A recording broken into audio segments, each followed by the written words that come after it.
Donc ici, on cherche à trouver l'équation à partir du graphique qui est juste ici. J'imagine qu'il y en a plusieurs d'entre vous, premièrement, qui ont changé le T pour un X, puis le S pour un Y. C'est bien correct, ça va changer votre réponse à la fin. Ça veut dire que vous allez avoir, vous autres, Y est égal à 15X moins 30, ce qui est très bien aussi. Par contre, ce que je vois que les gens font, certaines personnes, dans le fond, c'est que vous faites un mix, vous mettez le Y avec le T ou le S avec le X, ça, vous pouvez pas. C'est comme une petite branche, là, Y, X ou les lettres qui sont là, tout simplement.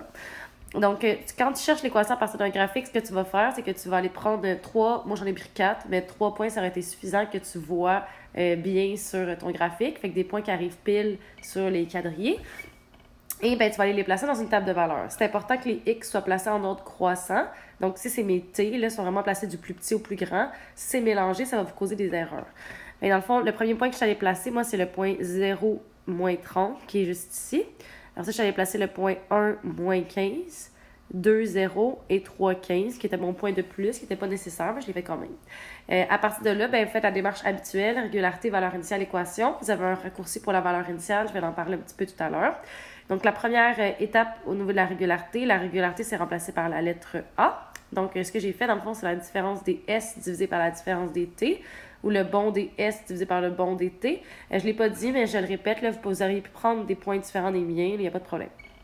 Ben ici, c'est 15 divisé par 1, je le fais une deuxième fois pour être certain, 15 divisé par 1, ce qui me donne une régularité de 15. Ce que ça veut dire, ça dans le fond, c'est que quand mes X ils augmentent de 1, mais mes Y augmentent de 15. On va aller voir si ça fait du sens. Quand mes X augmentent de 1, c'est pas 1 carré là, ici, c'est 2 carrés, parce que c'est 2 carrés pour faire la graduation de 1. Donc, quand mes X augmentent de 1, est-ce qu'on augmente de 15? Oui, parce qu'on passe de moins 30 à moins 15, fait qu'on a augmenté de 15, donc ça marche, ça fait du sens.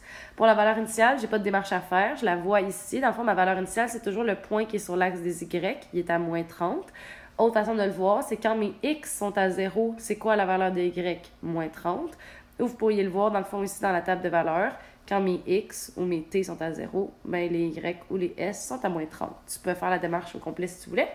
Et dans le fond, on arrive à l'équation ici qu'on vient placer le A, donc la régularité ici, et la valeur initiale ici à la fin. À partir de là, dans le fond, en examen, on pourrait vous demander de trouver, par exemple, quelle est la valeur de X lorsque le Y vaut 200? Bien, le Y ici, tu ne le vois pas à 200, donc tu ferais toute ta démarche pour trouver l'équation, puis ensuite remplacer ton Y par 200 pour trouver le X. Ou je pourrais te demander, hey, c'est quoi la valeur de Y quand le X est à 1 million? Ben, tu ne vois pas quand le X est à 1 million, donc tu ferais ta démarche et tu remplacerais ton X par 1 million pour trouver le Y.